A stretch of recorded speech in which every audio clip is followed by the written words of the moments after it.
Let's stay with the beaches issue. And a decision to close beaches in the Southern Cape on medical grounds, that's the Garden Route area, is both irrational and arbitrary. That's the DA's contention in arguments put before the Western Cape High Court today, challenging the regulation. It says there's no proof the beach ban will stem the spread and transmission of COVID-19. Meanwhile, the city of Cape Town, beaches are open there, but it's applying for an urgent interdict against Police Minister Becky Cele.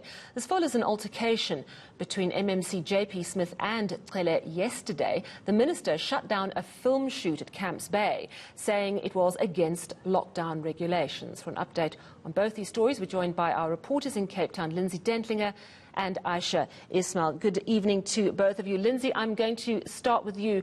Why does the DA believe this regulation needs to be reviewed? Well, firstly, Sally, they believe it's unconstitutional, not only in that it infringes on people's right of movement, but they say there was no consultation. You've just spoken to somebody from the Plettenberg Chamber of Commerce there about what impact this will have on people's livelihoods.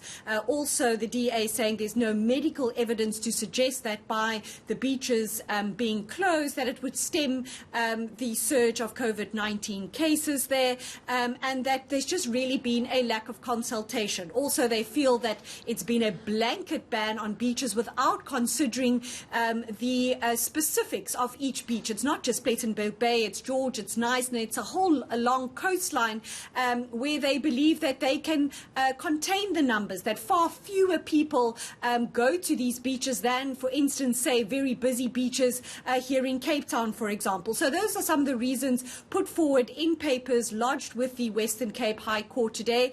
Sally, I believe you have a bite there of DA leader John Steenhuisen speaking to me shortly after he signed those affidavits. Many of those businesses have really been trying to spend the year just keeping their head above water. This latest action by government has put its boots on their foreheads and pushing them deep under the water. And it's going to have terrible effects on employment and economic viability of many of those operations. For many of those restaurants, accommodation establishments, small bed and breakfast and hotels, they've been hanging on by their fingernails throughout the year for this holiday season just to get through. This may well be the nail in the coffin for many of them who just simply won't reopen in the new year. And when they close, jobs go with them. Economic revenue for those towns goes with them.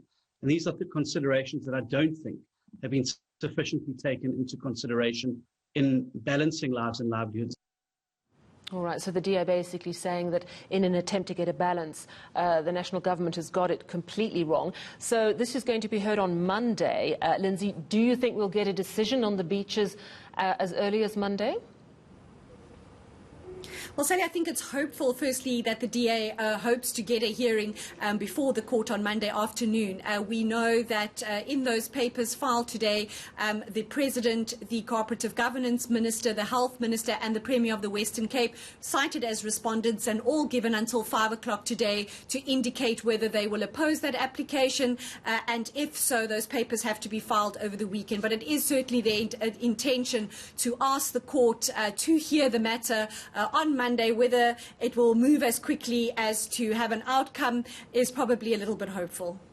All right, let's bring in Ayesha Ismail, also in Cape Town. Hi there, Ayesha. Now, this relates to something that happened on the beach yesterday, and I saw this. It played out live on ENCA, the police minister doing an inspection of beach compliance. And when he got to Camps Bay, there was a film shoot set being constructed, and he said, no, this goes completely against the rules. Just explain what has happened since then, because I believe it's had quite serious repercussions in the film industry. That is correct, Sally, and I've also just heard from the City of Cape Town that since this morning they've had 5 cancellations from international companies who were due to come to Cape Town to come and shoot commercials on the beaches. They're now saying they do not want to come anymore. They don't want to risk coming all the way to Cape Town and then not being able to shoot on the beaches here. But going back to what happened yesterday and what happened this morning, so after the National Police Police Minister stopped the film shoot from taking place. The film company, along with the City of Cape Town officials, then went to the Camps Bay Police Station to go and produce the permit and the necessary paperwork. The owner of the film company, Tony Marais, then said to me at 6 o'clock last night they were then paid a visit by some police officers who then said to them, you can now go ahead and shoot. This morning they came back to the beach to come and continue with their shooting, only to be told that they cannot go ahead with their shoot anymore. Now, Police Minister Becky Cele is of the opinion that while they do possess the necessary permit from the City of Cape Town, he's saying that it does not comply with COVID-19 regulations. But of course, the City of Cape Town is saying that in terms of the specific regulation, the only thing that is not permitted, you're not allowed to have live festivals, you're not allowed to have live music or live performances, and the city is saying this was a film shoot. It wasn't a live performance as in an activity or a recreational activity, and the city says that this is an industry that contributes billions of rand to the Western Cape economy, and they're saying that they're going to be heading to court to get an interdict against the minister. But let's take a listen to what Tony Marais, the owner of the film company, had to say earlier today.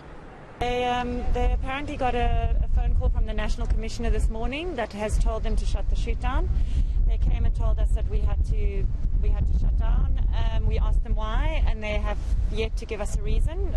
I asked for a warrant, we asked for a citation. There's been no reason given except that it's come from above.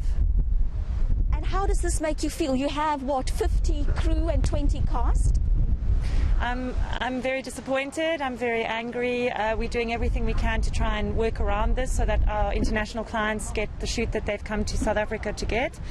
But it's been very frustrating and very hard because I have not been given a reason as to why I've been shut down. I have all my legal paperwork. I'm completely COVID compliant.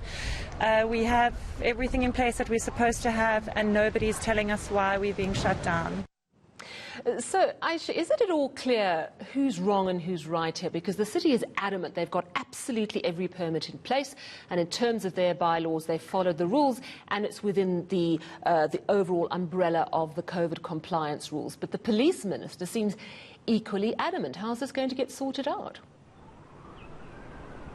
Well, Sally, I think it is a matter of interpretation. The National Police Minister, Becky Cele, is interpreting what has been happening and what is supposed to happen during this film shoot as a festival, as something that is prohibited according to the specific regulation. On the other hand, the City of Cape Town is saying, but this is work, it's a film shoot, and therefore it is allowed to go ahead. But I guess this is going to have to play out in court. Absolutely. Thank you so much. That was our reporters, Ayesha, Ismail, and of course, Lindsay Dentlinger.